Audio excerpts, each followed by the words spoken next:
Oh no, now where did I put my car keys? Oh no, did I reply to that email? In today's English lesson, we are going to talk about 10 things you might forget in English. And as we talk about those 10 things, we are going to take a walk in these woods. The first thing I should mention is that this list is in no particular order. When you hear that in English, it means like number one isn't the thing you might forget the most. This is just in random order. The first thing you might forget to do in English is set your alarm clock the night before. Now, I use my phone as an alarm clock, but sometimes I forget to set my alarm. And you know what happens? I oversleep. And if I oversleep, I might be late for work. And that could be a very bad thing. If you're late for work too often, you might get fired. And before we go any further, I might want to point out the opposite of forgetting something is remembering. So I try to remember every night before I go to bed to set my alarm clock. Number two, you might forget to reply to emails. We use that verb reply, meaning you got something, you received something, and now you need to give something back. So you might have a job like I do where I get emails every day, and a lot of them, they need a response. So I reply to that email. You could talk about text messages. You receive text messages. You should reply to them. Anytime you get something, you can give something back. We call that reply. As a teacher, it's always important that I reply to the emails that the parents of my students send. My principal likes me to do that within a 24-hour period. Number three is water the plants. Yeah, did you know that water can also be a verb? And if you have plants inside your house, well, they're probably not getting rained on, so you need to water them. If you forget to water your plants, they might die. We don't want that, so remember to water your plants. The fourth thing you might forget to do in English is to send your friend a birthday card. In English, we call them greeting cards, and we have them for everything. Birthdays, anniversaries. Do you know what an anniversary is? It's something you celebrate once a year.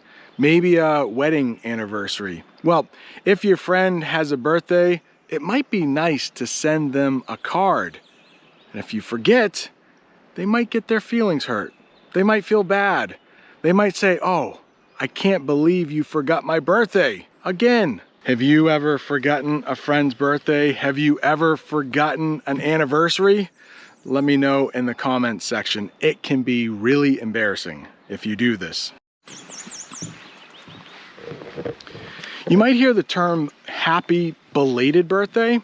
If you say that, it means, you know what? I forgot your birthday, but happy birthday anyways. You might say that to a person the day after they have a birthday. Like, "Oh, I'm sorry, I forgot your birthday. Happy belated birthday." Another thing you might forget in English is your password. A password is a secret word or phrase you need to get into something. Maybe a bank account. To get into your bank account, you might need your password. To get into this YouTube account, you probably need a password. That is, if you're signed in. And if you forget it, you might have to go through a whole lot of steps to recover it. So if you forget your password, it's likely you can recover it. That's the verb we use when you get back the password that you've forgotten. Number six, the sixth. Did someone say something? Number six, the sixth thing. It's hard to say. The sixth thing you might forget to do in English is to charge your phone. Your phone probably has a battery. And if you have a battery that is charged, you can turn your phone on. But if you have forgotten to charge your battery, you might not be able to turn your phone on. And then if you're out walking in the woods like I am, and you have some kind of trouble, you can't call someone to let them know you're in trouble. So try not to forget to charge your phone. The seventh thing you might forget to do in English is remember somebody's name right after you've met them. I know for me, when I'm meeting someone for the first time, I'm usually more worried about what I'm doing, how I look. I might be a little nervous, and when they say their name, I might forget it just a few minutes after I heard it.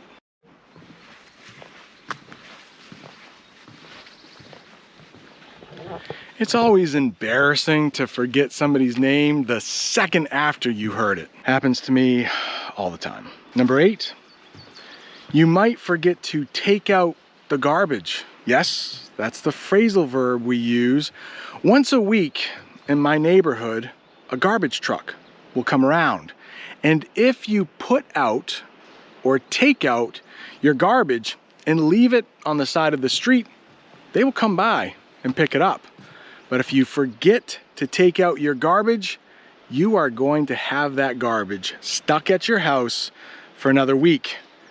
And in the summer, it's actually pretty hot today, and in the summer, it could really start to stink.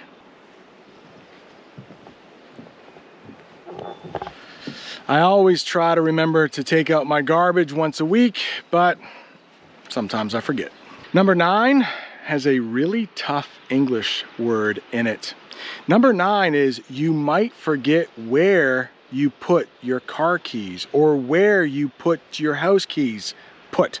It's a really tough word, right? It has so many uses. One thing that might help you remember where you put your car keys is to remember the spot in which you left those keys. Spot.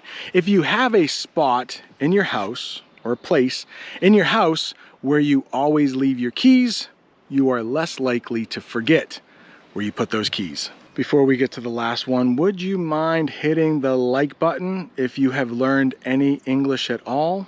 Number 10, transferring your wet clothes from the washer to the dryer. So for this one, you need to know a couple terms. Washing machine or washer, that's where, guess what? You wash clothes. And then you put them in a dryer to dry them. But a lot of times, you know what I will do? I will wash my clothes in the washer, but then I will leave them in the washer too long, and then they start to mildew. Mildew is when they start to smell funny, and then you might need to re-wash them if you forgot to transfer them to the dryer. Transfer. It's a fancy way to say moving one thing to another thing. Like if you are at one job, but then your job moves you to another place, you might say, oh, they transferred me to Denver. That's a city in the United States. So moving from one place to the other, you might use that word transfer. If you are looking for more English, right up there is an English lesson I did in the most beautiful part of my state. Thanks for watching. See you next time.